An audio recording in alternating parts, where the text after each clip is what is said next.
The views and opinions expressed in this podcast are simply that, opinions. All are presumed innocent until proven otherwise in a court of law. Sensitive topics are discussed. Discretion is advised. Hi, I'm Vinnie Politan, and welcome to the Court TV podcast. What would motivate a man to brutally stab his wife and the mother of his children 44 times and then drown her in their swimming pool? This week, we dive deeper into this question with an audio edition of our original series, Judgement with Ashleigh Banfield. This week's episode tells the story of Scott Falater, who was accused of doing just that, but claimed he had no memory of doing so because he was sleepwalking. Would he be able to convince a jury that he did not kill his wife in cold blood? This is Judgment of the Sleepwalking Killer. This is the Court TV podcast.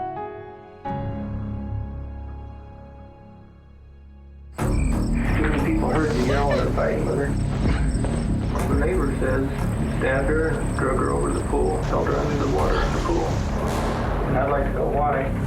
Something had to set this thing up. I'm sorry, I don't remember doing it.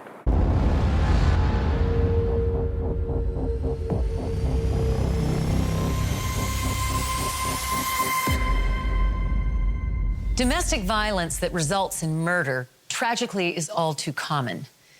In Phoenix, Arizona, it didn't even make headlines when Scott Falater stabbed his wife 44 times and then drowned her in the backyard swimming pool. What did make headlines was his defense for the brutal killing, that he was sleepwalking.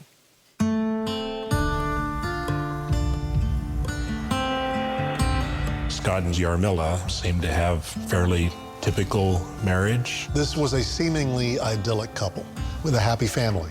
High school sweethearts. They converted to the Mormon faith together. Scott Falater, he had a bit of a quirky sense of humor that you had to know him a little bit to get some of that. He was an engineer by trade, so he was pretty methodical and thought things out. He was a Motorola engineer with patents under his belt. Yarmila taught preschool. Scott was always very affectionate to his wife. They seemed to have a pretty good relationship. There wasn't any apparent tensions in the family from the outside. They had 2 kids who were high-achieving kids, and this seemed to be a very happy couple. You just don't think these are the kind of people who are going to end up in the middle of a horrible murder drama like this.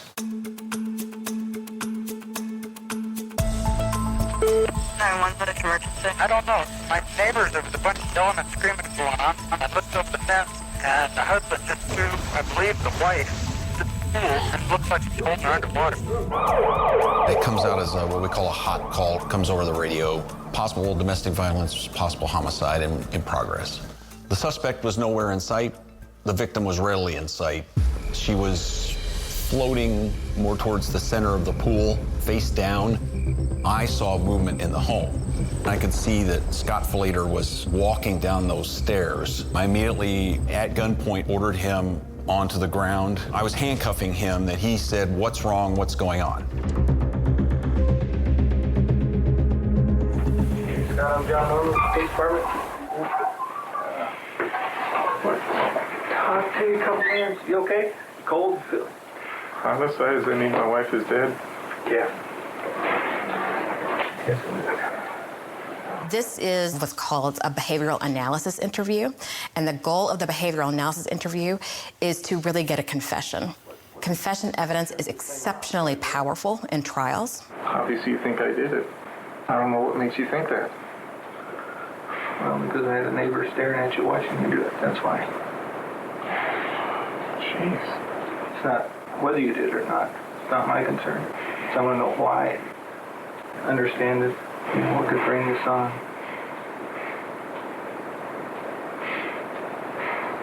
I'm sorry, I don't remember doing it. You look at his interrogation immediately after he was taken into custody. This seems to be a man who was genuinely distraught and confused. Where do you get the blood on? What blood? Blood all over your neck. Here? Around on you. Stuff.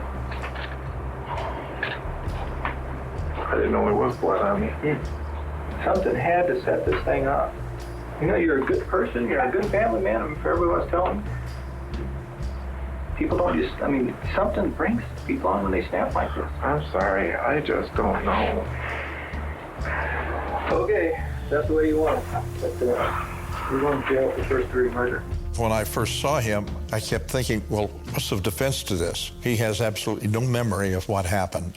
I had the family go through his whole history, and was there anything that he did, anything that was unusual, anything at all that stood out that possibly could explain, what happened? And his mother came up, he used to be a sleepwalker. It led me to start talking to experts. The more we got into it, more showed him the research, and more we talked to Scott. And he came back, he said, maybe that's probably what happened. He says, that's the only thing I can think of, because I have no memory. The sole defense in this case, the man was sleepwalking through the entire ordeal. I had an editor who called it the Hey Martha story, where you're reading the paper across the kitchen table from your wife and you go, hey Martha, did you see this? This would be a case to watch. A very unique defense brought up in a case where the death penalty was on the table. When I learned that it became a death penalty case, make your stomach curdle, because, his life's on the line now. And you've got a defense that probably is going to be very hard to show to a jury. Good afternoon to all of you. This individual here, the defendant, Scott Falater, in a sense, baptized his wife, Carmela Falater, into the afterlife. Juan Martinez entered courtrooms with basically a scorched earth mentality. He was going to burn anything and everybody who was affiliated with the defense to the ground. What he actually came with was this knife right here, as he stood right next to the pool pump. Again, it was painfully obvious to her as he began stabbing her over and over and over again. There was just no rhyme or reason why Scott Falater would have killed the woman that he loved more than anything else in the world. And for there to be a crime, there has to be more than just the act itself. There has to be intent. And there was no intent to commit an act in this particular case, because at the time of this incident, Scott Falater was in what is known as a somnambulistic, automatistic state. In short, he was sleepwalking. In all the years of my practice, and I've handled other murder cases and cases of all kinds and all types, I've never had a case that was this difficult. To stab someone 44 times, someone who is screaming in pain, would that not have woken the man up? Scott Falater was accused of stabbing his wife 44 times and then drowning her. The defense he planned to argue was that he was sleepwalking. But the prosecution went first and laid out its case. Their objective? Tell the story of a brutal, premeditated killing that could not possibly have been the work of a sleepwalker. My name is Dr. Ann Buchholz. I'm a medical examiner for Maricopa County. There were multiple stab wounds. They were scattered over the upper torso, the hands, the neck regions, the back of the neck, and also the upper to mid-back. I think what Juan Martinez wanted to do with the medical examiner on the stand, and he was known for this, was play on emotions. Get the jurors to see how harrowing this crime was. So you discuss every stab wound. How many stab wounds did you count on the body of your victim? There were a total of 44. And some of them you've cataloged as defensively. Yes. There were multiple stab wounds to the hands, both right and left. Most of them were distributed on the palmar aspects, or the soft part of the hand. You want the jury to understand what the suffering would have been like for someone not just being stabbed, but someone being stabbed and consciously trying to fight it off, trying to make it stop. And after he killed her, he then went into the garage area and he got a black trash bag. Took off the pants, the Levi's that he was wearing, that had all the blood on it, that were blood spattered. He was wearing a couple of t-shirts, one that had some sort of design in front, And he was also wearing one of the ones that people of the Mormon faith wear. They were all full of blood, and so he took those off. He found a Tupperware container, stuck the pants into the Tupperware container, took the T-shirts, stuck them into the Tupperware container, took the knife and the sheath belonging to that knife, and stuck it also in the Tupperware container. Then what he did is he went over to the Volvo, and as he opened the hatchback, he didn't just put the trash bag in there. What he did is he actually opened the wheel well where you put the spare tire, and that's where he put the trash bag. There is the elements of consciousness of guilt, storing his bloody clothing and the knife in his car. The investigation revealed that there was a witness to this case. And this witness, his name is Greg Coons. And Mr. Coons is a next-door neighbor that lives this side on this diagram. The neighbor, Greg Coons, he wanders out to the backyard, hears moaning, looks over the wall, and what he describes becomes key to the case. He is the one that sees Scott Falater walk over to his wife's body, then walk away. Then he sees a light upstairs, and then he sees Scott Falater stand at the sliding glass door. He sees Scott Falater shush his dog, then come downstairs, then put on gloves. Did he actually have them on, or was he pulling them on? He was pulling on. One hand was already on. He was pulling on the other. But did it appear to you like he was fumbling with the glove? Like, for example, he was putting the thumb in the little finger? Not at all. Not at all. Just slipped it right on? Yes. The neighbor sees Scott lift up his wife by the arms, drag her to the pool, roll her in, and hold her head down underwater. How does he do it that when he puts her in the pool? He kneels down behind her and just pushes her into the water. Okay. Then what happens? He specifically grabs a hold of her head when she is in the water. And do you see what he does? And I'm thinking that he is grabbing hold of her head to hold it above water. And then I realize he's not holding it above water, he's holding it under the water. He really meant to finish her off because flipping somebody in the pool and holding their head under is furthering the homicide. I know that's why this was a potential death penalty case beyond the numerous stab wounds. In reading your report, one of the things that came out was that you indicated that in this particular case, there was death by drowning, correct? I certified the death as multiple stab wounds with drowning. Did she at least take one breath while she was in the swimming pool? With the water in the sinuses, it gives that feeling of, yes, I would think that she had to take some kind of inspiration to have the water go into that portion of her nose. I don't know what it is. We're not even arguing in Mr. Falater's case about what the act actually was. He doesn't disagree that he killed his wife. The question is why. There was no reason or no motive for him to have stabbed her when he did. To show there was no motive, I wanted to show basically people that knew Scott, that had been around him, that knew something about the family. It was difficult to see my friend and realize that he was being tried for a capital murder, and wanting to help him in any way that I could, but also wanting to seek the truth. Each Sunday I had the opportunity to sit at the front of the congregation, facing the congregation, and it was not uncommon to see Scott and Yarn next to each other with his arm around her. I mean, they always sat together as a family and seemed very close. Putting the kids on the stand was a hard call, and I had gotten to know them quite a bit in preparing for the trial. You're aware that your dad has been charged with the first-degree murder of your mother? Yeah. It was heartbreaking for both of them, and they were both very talented kids. Megan was valedictorian of her class. We all loved each other, and we just tried to support each other as best as we could. Megan, you do love your dad, don't you? Yes. And you love your mom? Yes. It was harder for Megan, the daughter, than it was for Michael, but it was still hard for both of them.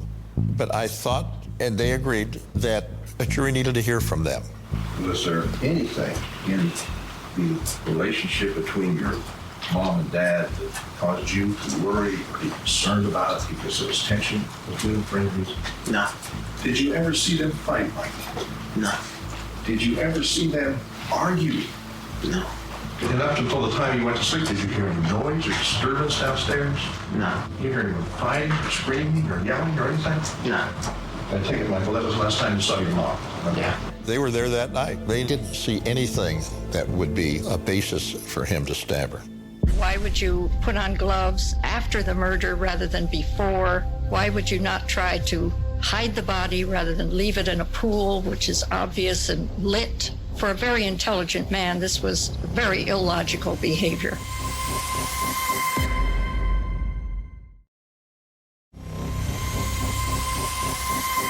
Sleepwalking might seem like a bizarre defense for murder, but it has worked before. In 1987, a Canadian man bludgeoned his mother-in-law with a tire iron and then stabbed her multiple times, killing her. He claimed he was sleepwalking, and a jury set him free. In Phoenix, Arizona, the question was whether a sleepwalking defense would also work for Scott Falater.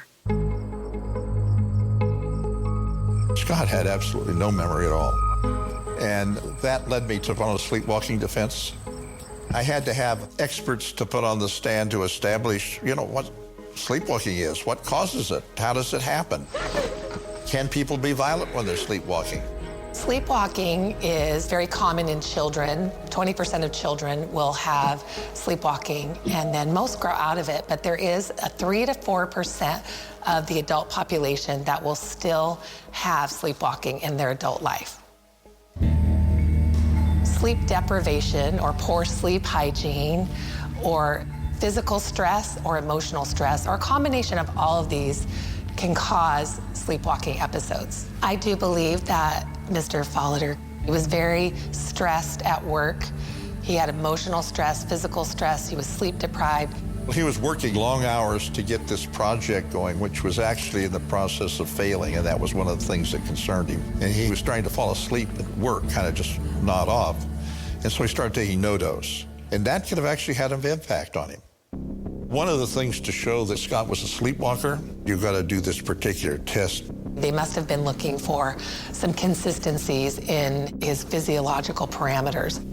Probably one of the things that they were looking for in the Falater case was delta sleep. There is a lot of delta sleep in an adult who would have sleepwalking. The results of the test showed that he was a sleepwalker. That night, Scott and Yarmila were having dinner with the kids. It was a good dinner. Scott was extremely tired. After dinner, Scott Falater went out to fix the pool pump, or try to fix the pool pump. His wife said that it was acting up and making noise. There's a rubber ring that he tries to dig out unsuccessfully. And frustrated, he comes in and tells his wife, Yarmila, I'm sorry I couldn't get it tonight. I'll fix it tomorrow. So he leaves his wife dozing in front of the television, and he goes upstairs to sleep. What I believe then happened is he then woke up in a sleepwalking state, put on his work clothes, and went out to the pool motor. One theory the defense had postulated was that maybe Scott, in his sleep, had figured out how to fix the pool pump. Scott Falater said he'd been using a screwdriver earlier in the night to try to dig out the ring. If the screwdriver didn't do the job, maybe a knife would. And maybe, just maybe, Yarmila went up to him as he was trying to fix the pool pump and startled him, and he reacted. Most sleepwalkers will experience fear, panic, aggressiveness, a lot of emotions that are negative. So if you do try to wake them up, it can be very dangerous. The things that can happen when you're sleepwalking, you can kill someone. People that are in a sleepwalking state that seem to be interrupted, many have a propensity to strike out and be violent, and they almost are operating on a dinosaur brain, where it's flee or fight. I think that even when his wife tried to wake him up and probably did, in that confusional arousal state, stab his wife many times. I think the defense did an amazing job with what they had to work with. The sister of Scott comes forward with the tales of sleepwalking and him attacking her during a sleepwalking incident earlier in their lives.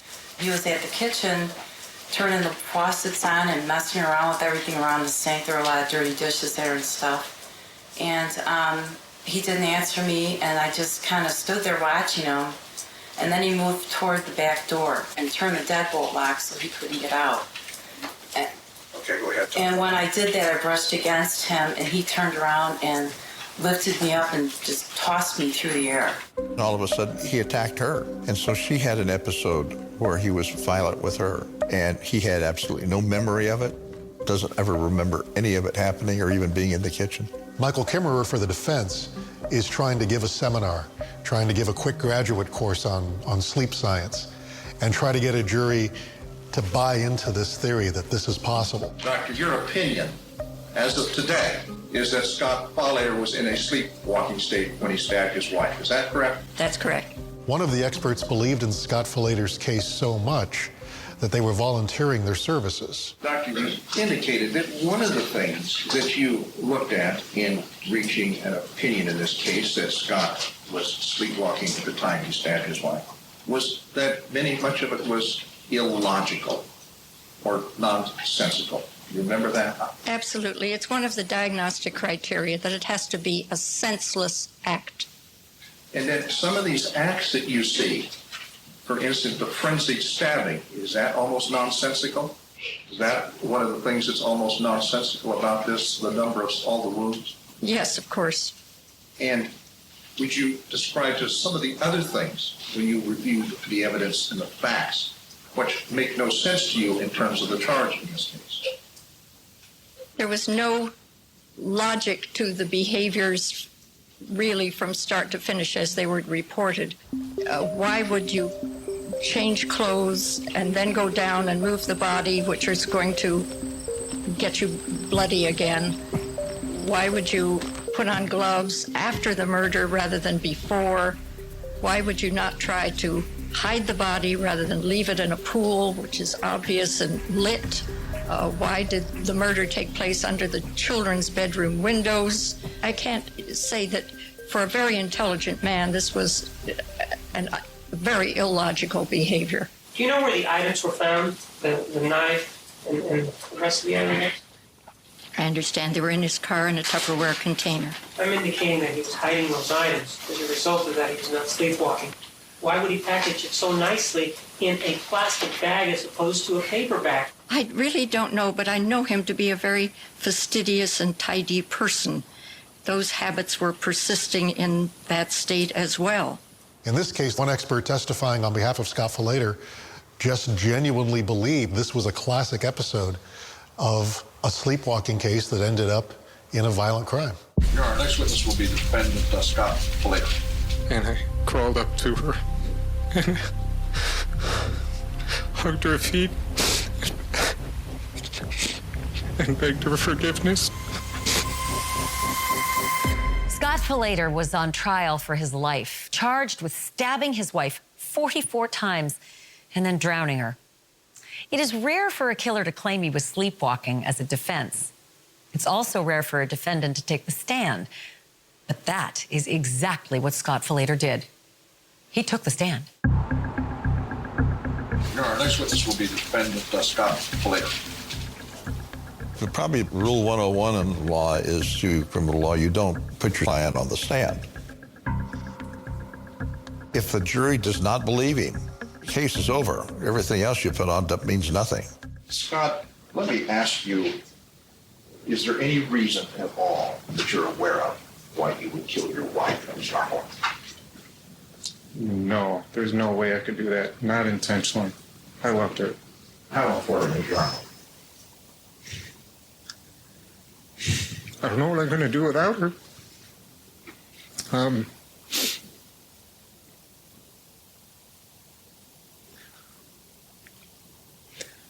She was probably virtually all of my emotional life.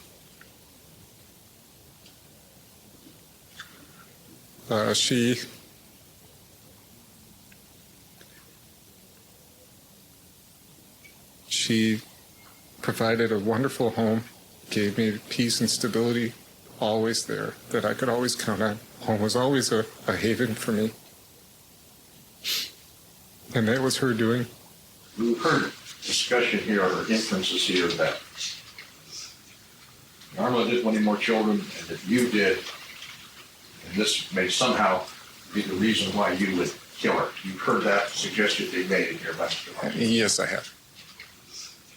Is there any truth or any substance to that in any way at all? It is true that I would have liked more children. You've seen our children. I mean, they both turned out great kids. I've often joked that I was the worst father in the world because I got the easiest kids to raise. Although really the reason they're so good is because of her. One of the things that was suggested here by Mr. Martinez is that your wife was abused or bad.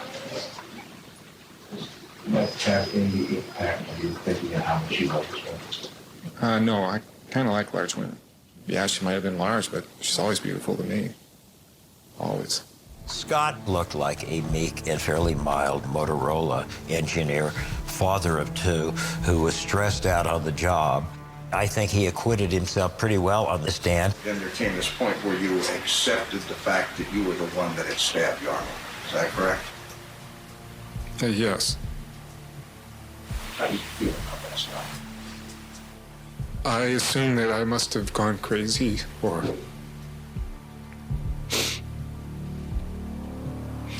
something in my head had broken. The one thing about Scott Falater, he's never really deviated from the story he told the night of his wife's horrific murder. Describe your remorse for me, Scott.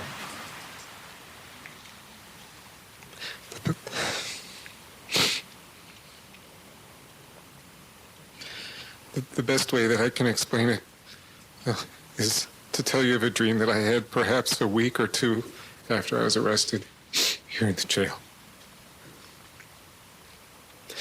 In the dream, Yarm was a very tall, white statue in a long flowing gown, sort of like an angel, except she wasn't moving. And I crawled up to her and hugged her feet and begged her forgiveness. I woke up at that point in the dream, and that's the way I feel still. Did you knowingly kill your wife? No, not at all. I couldn't knowingly kill her. No one deserved it less of anyone that I know than her. Do you have any memory at all of stabbing? No, I do not remember doing that. I have nothing else, Sharon. I think the newsroom was anticipating that Scott Falater's testimony would be something to see, that Juan Martinez would be vicious to him. You want a break? You notice you looked at the clock. I'm fine. Go ahead, sir. If you want a break, we'll take one. Juan Martinez's questioning was typically incessant and sarcastic. He loved to try to catch people in verbal missteps, which he could try to construe as a lie. One of the things that you told us is that when you would go to sleep, one of the things that you would do is you would turn off the phone, turn off the pager, and set your watch, correct? Yes. And that your watch had a little bit of an alarm that would go off, correct? Yes. And that would wake you up, correct? That or my organizer, yes. Explain to me then, as you're stabbing your wife 44 times and she's screaming and you're moving about, how it is that a little teeny tiny alarm on your hand can wake you up and her screaming can't. It didn't always wake me up, and I'm not a sleep doctor. I can't explain the difference, sir. One thing the jury had to wrestle with was this notion of maybe he stabbed her instinctively a couple times. But to stab someone 44 times, someone who is screaming in pain, would that not have woken the man up? And you also agreed that on that particular night, your pants got very bloody, right? It certainly looks that way, yes. And underneath there are your garments. You've seen the garments, both upper and lower, right? Yes. If you're of the Latter-day Saints faith, you wear garments under your clothes. You hardly ever take them off. And Scott Falater said he only took them off when he was ready to shower or if they were dirty and he was ready to wash them. But he removes his temple garments and places them in the wheel well, along with the knife. And the question is, are these habitual or instinctive acts? Or is this the act of someone who is trying to hide evidence? My question is this. They're so sacred, the garments, and have to be kept on all the time. How did you know that they were soiled? Is Take them home. You were sleepwalking. I am much less of an expert on sleepwalking than the other people who have testified. I really can't give you a good answer to that. Juan Martinez tried to rattle him. He did all of his tricks. He tried to do it, but Scott, I think, got through it. Sleepwalkers simply do not have any motivation to conceal anything. But you wouldn't put the body in the swimming pool for your children to find when they woke up, would you? I have no idea. I wouldn't murder my wife either.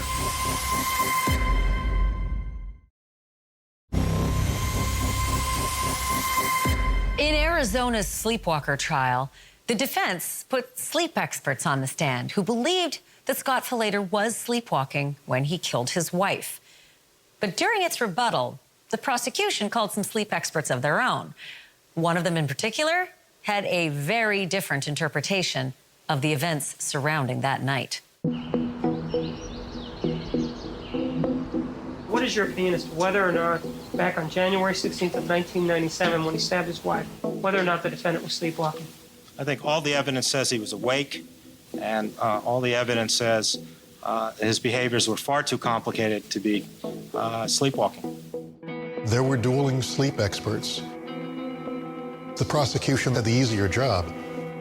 All Martinez had to do was just poke a few holes in this theory, and then the jury might not buy it. How about the fact that there are two different types of lethal force here? He used a knife and then he, according to accounts, held it down with two hands in the pool.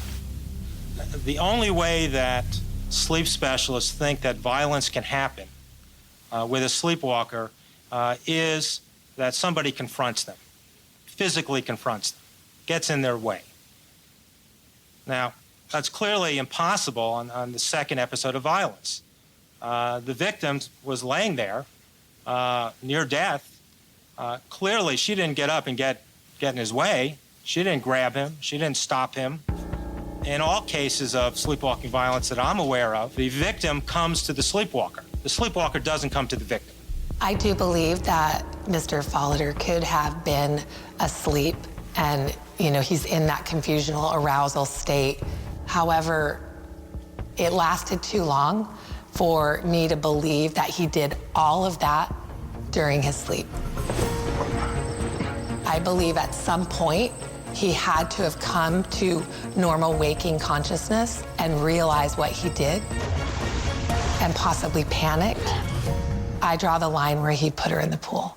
Returning to the body is simply an impossible act for a sleepwalker. Since they're unable to form new memories while sleepwalking, sleepwalkers have no short-term memory, they wouldn't even know that they had attacked the person, much less know where the victim's body was lying in the backyard. How about a sleepwalker who's involved in two separate and distinct acts of lethal violence separated by 10, 15 minutes? Have you ever heard of anything like that? No, I don't believe there's ever been an incident such as that. You think that could happen while you were sleepwalking? I don't believe that that's something that a sleepwalker could do. It shows a lot of characteristics of wakefulness and not of sleep. It seemed complicated looking at this trial. This idea of what a mind can tell the body to do while asleep is something that I think most people don't know. I, as a reporter, didn't know much about it. What other indications are that the defendant was not sleepwalking when this happened, when he stabbed his wife? Concealing the evidence? Tell me about that. Sleepwalkers simply do not have any motivation to conceal anything. In this case, it seems all too well planned out. Does this make sense to you? I think it makes perfect sense if the defendant was awake and was trying to kill his wife. I don't have anything. The experts obviously were critical in this case. That was my feeling from the beginning. I think the state's experts really had not the depth of knowledge or experience that our experts did. You're saying that because he tried to conceal this evidence, this, again, is something which shows that he was trying to hide his guilt in this case. Is that right? Trying to hide the evidence, yes. Sleepwalkers don't hide things. Like they wouldn't leave a body in a swimming pool, would they? Well, I think if they had the time to do something about it, they might not leave it. But you wouldn't put the body in the swimming pool for your children to find when they woke up, would you? I have no idea. I wouldn't murder my wife either. You didn't know the police were coming. I think there's every reason to believe he went inside and came outside twice. I don't see why he couldn't have come out a third time.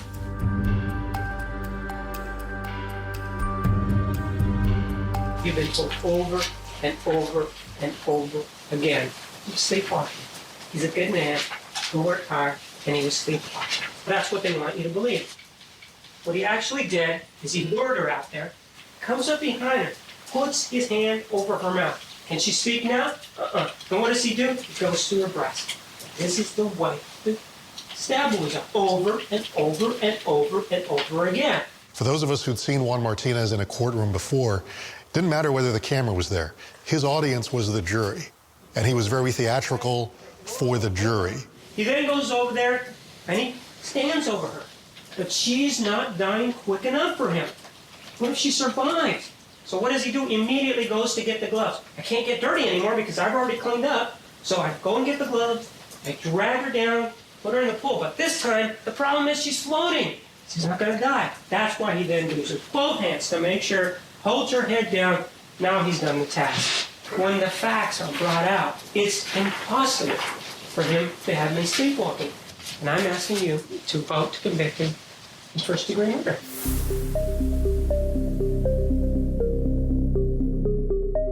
Number one, it makes no sense for him to kill his wife because there's no motive. Number two, if he's going to do it, you're certainly not going to do it in your backyard with pool lights on, with a flashlight on, at a time in the evening when neighbors on both sides could easily be awake. That just simply makes no sense. You're not going to do it when you have your two kids in the house that you love dearly so they can see it happen. You're not going to leave the body in the pool for the kids to see the next morning. If you find that Scott Falater was sleepwalking at the time that he stabbed his wife, you have to find that his act was not voluntary, because you have heard all the evidence that a sleepwalker does not have a conscious mind. He does not commit voluntary acts. And when you make that particular finding, I know that you will find that Scott Falater is not guilty of any of the crimes charged. Thank you. When you look back over the testimony, you can really convince yourself that maybe he was asleep. And looking at some more testimony, you can convince yourself there's absolutely no way. Okay, ladies and gentlemen, you may now go back to the jury room, and the case is in your hands now. Thank you. I did have a hill to climb. I was really worried about getting the death penalty in the case. Ladies and gentlemen, I've been informed that you have a verdict. We, the jury, duly impaneled and sworn in the above entitled action, upon our oaths, do find the defendant. After 18 days of testimony, Arizona's sleepwalker trial was in the hands of the jury. But would jurors buy the sleepwalking defense?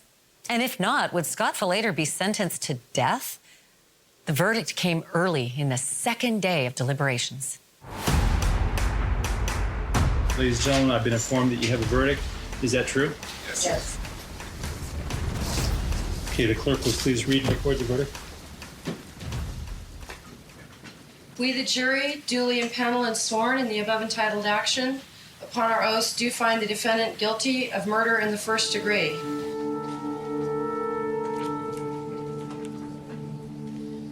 The jury initially, they get into the jury room and they take a vote. And there were 4 of them who were willing to acquit Scott Falater, to say he wasn't guilty. Then they had a few hours of arguing. Apparently it got a little heated. The jury didn't buy the defense. They were out only 8 hours, so they rejected it pretty quickly in a first-degree murder case. So what was it that did it for you that said, no way, this couldn't have happened the way the defense claimed? Well, actually, I didn't find any of it absurd, to use that term. I found some parts of it very hard to believe. I cannot swallow that he was sleepwalking while he grabbed her hands and dragged her to the pool, and then swung her feet around, pushed her in, and held her head down. I can't swallow that. I think he could have been sleepwalking when he stabbed his wife. But when he dragged the body, I think he woke up, and I think he panicked. How difficult was it to sort through the dueling, so to speak, expert testimony, sleep experts? Excruciating. The experts, they just confused me. The jury told us that the sleep experts were kind of a wash. They just figured, well, they're canceling each other out, so they pretty much dismissed them as evidence. You said that in the context of discussing motive, you talked about reasons for which this event occurred. What reasons did you come up with? We weren't able to come up with one. I really don't have a motive. Of course, if I'm having a relationship problem, there's only two people that's going to know about it. That would be me and my girlfriend, or if I get remarried again, you know. Do you believe that Yarmila got justice today? I don't think there can be justice because she's dead. She's not here. So you can't say she got justice. I think that the system did what it was supposed to do. At this time in Arizona, it would be up to the judge to decide whether the defendant would get life in prison or the death penalty. Judge Reinstein is a seasoned and a wise man, and he consulted with the two people who really mattered at that point, and that was the Falater children. You want to see your dad take the death penalty? No. I want my father to have a life sentence with a possibility of parole. You now know that your dad has been convicted. Do you think or love your dad any less because of the fact that the jury has found him guilty of killing your mom? No. And you still want your father in your life? Yes, I do. You can. Mm-hmm. For virtually every day of his life, other than the night he murdered Yarmila, the defendant was an exemplary person. His children and Yarmila's mother have asked for leniency, and the defendant can still contribute to society as a member of the prison community in ways that most inmates cannot. Yarmila was a woman we all would have liked to know. She was independent, she was feisty, she was totally devoted to her children, but because of the defendant's cruel attack on her, she did not get to see her daughter graduate as valedictorian of her class. She did not get to see her son grow into the fine young man and good athlete that he is. Because of the court's finding that this was an especially cruel and heinous or depraved murder, and because of the defendant's actions after the stabbing, including dragging Yarmila's body to the pool, pushing her in, shoving her head under the water, and then attempting to conceal evidence, all of which involved reflection and consciousness, it is ordered the defendant be sentenced to serve the remainder of his natural life in the Department of Corrections. Dated this 10th day of January, year 2000, Ron Reinstein, Judge of the Superior Court. He gave him life without parole. That was the win in my mind. I was really worried about getting the death penalty in the case. Lord knows the community was whipped up over it, and it was a horrific crime and grabbing headlines and time on TV. But the judge took a pause and said, who really matters here? The opinions of these children. And he followed their desire not to have their father put to death. Scott has a relationship with both of his children, especially Michael, who lives in Las Vegas and has a chance to come and see him every now and then. Scott's in prison in Yuma, and he's a model prisoner there. He always wanted to be a teacher, and he set up a whole teaching program at Yuma Prison. I felt like that was the right sentence. And as much as I wanted to have compassion and have mercy for Scott, mercy can't rob justice. And I felt like at the end of the trial with the verdict and the sentencing, that justice had been done in this case. More than 2 decades after the murder of Yarmila Falater, questions still remain. What was the motive? Was the murder planned, or was it a crime of passion? Only Scott Falater knows the answers, or knows that he doesn't know the answers. Because to this day, he still maintains that he has no memory of murdering his wife. I'm Ashleigh Banfield. Thanks for watching.